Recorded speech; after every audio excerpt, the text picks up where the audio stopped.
let's go into the Palace situation then, because it must be difficult changing a manager, midway through the season, and then it not paying off, being relegated in the end.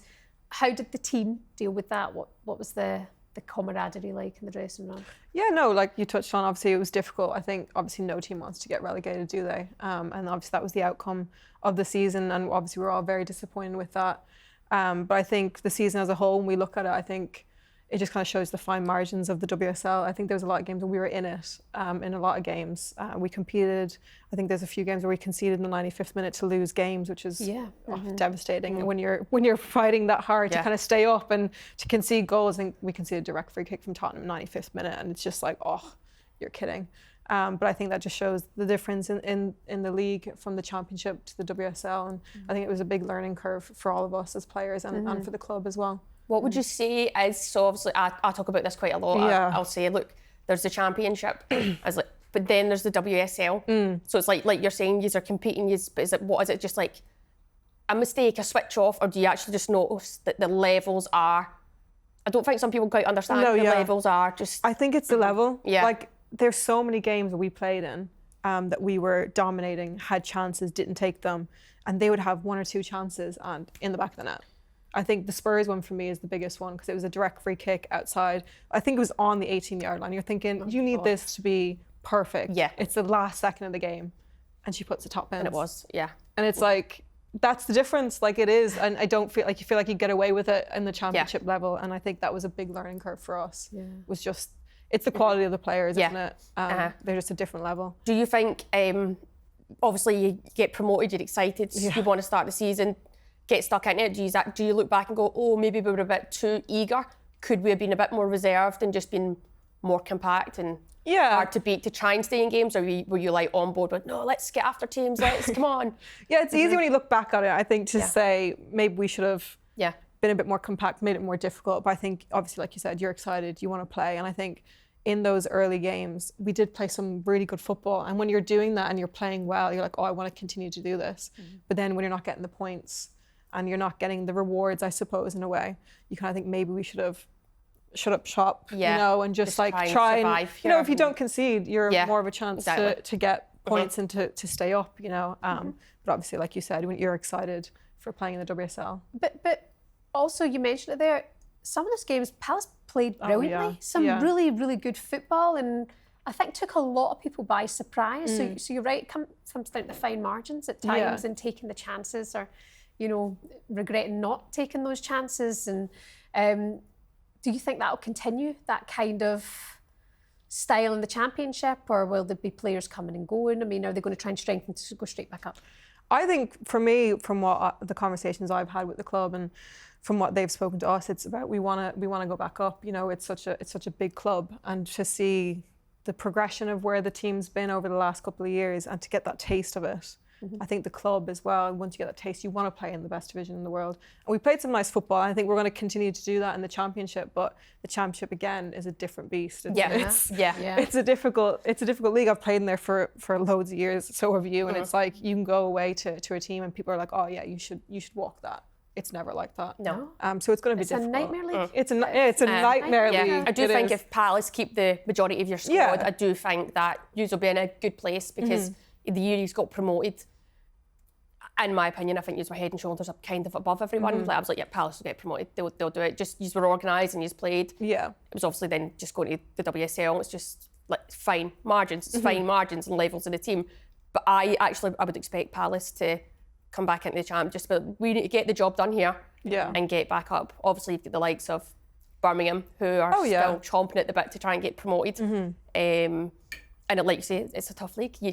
There's some games where you're going, got to win that game, and people go away to Durham and they get beat, and you're like, it's such a hard place to go to, and it's like you don't understand it until you're in it. And I feel like it's different having players in the WSL to the Championship. Sometimes it's like you need a few people that know what the Championship's about. Isn't it? Yeah. You need to have people in there that have played the division and understand what you need to do to win games. Because it's a different beast, isn't it? But I think like obviously we're definitely going to like invest in the team and get new players in, but I think you can even see it with London City, the amount of money they've thrown at the the team, and they only just won. Yeah. You know, that just shows you how difficult the league is. Like, you can throw as much money as you want at it. Like, obviously they did get promoted and they were a very good team, but Birmingham were right there in the mix with them. So it wasn't like they walked away with it. They didn't walk. They didn't walk with throwing that much money at it. So I know it's going to be a really difficult year next year, and the girls will definitely be on board with it as well.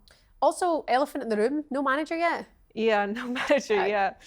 I mean, if they're looking to strengthen and bring in this manager's type of player or players, you know, there's a short window, do you know what I mean, to get that done and to get time on the grass again. I'm sure that will be happening though. That's happening in the background. The girls are on holiday, so it's kind of. So.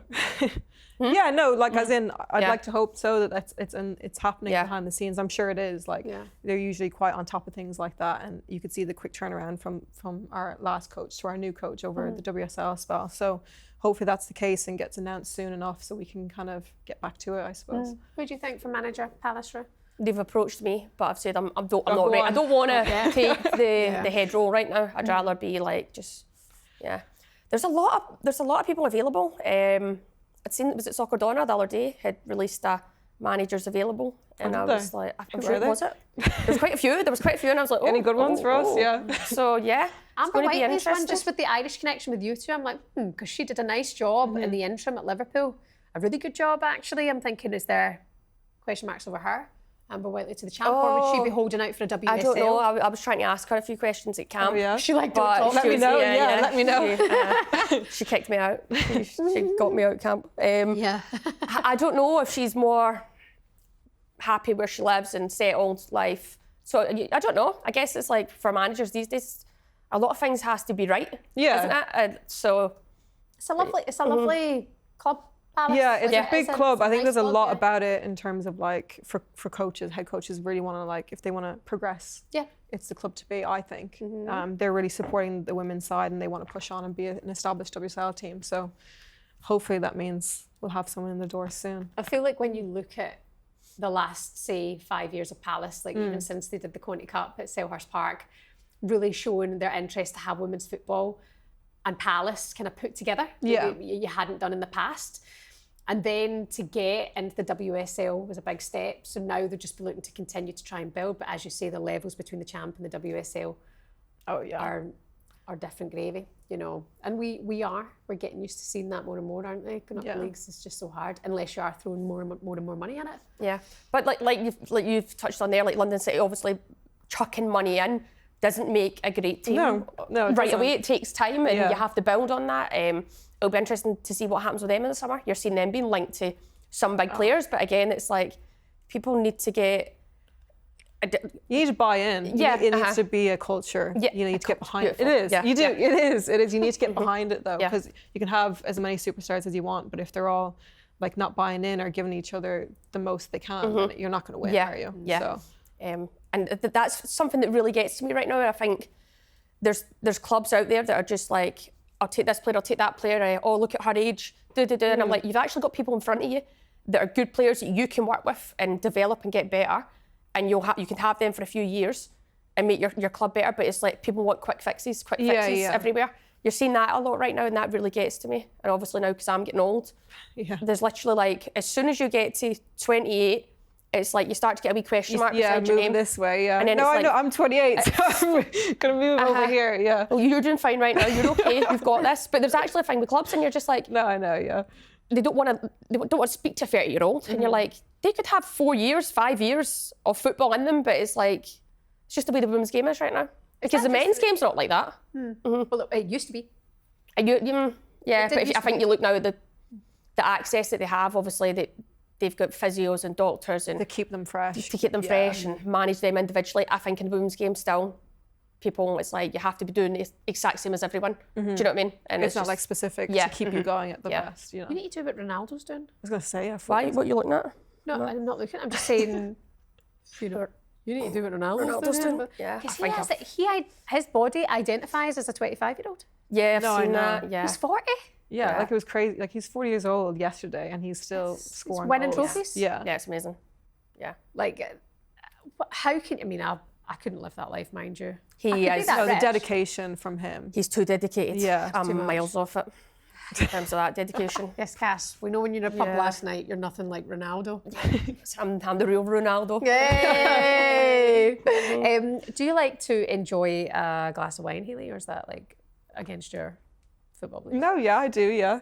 Probably Ronaldo definitely doesn't. That's why he's no, playing at 40. That's but why, but Not had dessert since 2005. yeah, probably. But no, yeah, definitely. I think you need to have a bit of a balance, don't you? Yeah. You can't just be one. Well, I think everyone's different, maybe. But for me, I think I can go all in like that. I need to have a bit of a balance with it. I do think there's a bit of like, it's your culture. So for us, it's normal to maybe have that switch off and do. I'm not saying go out and you're getting hammered. It's not that, but it's like we go, that's okay. And it's like, I love at the end of a camp or whatever having a few drinks with the girls if we're allowed, like, because it's just you let off steam, you get to just relax. But it allows people to bond. Yeah. I think that's the big thing as well. It lets people just relax and just be yourself.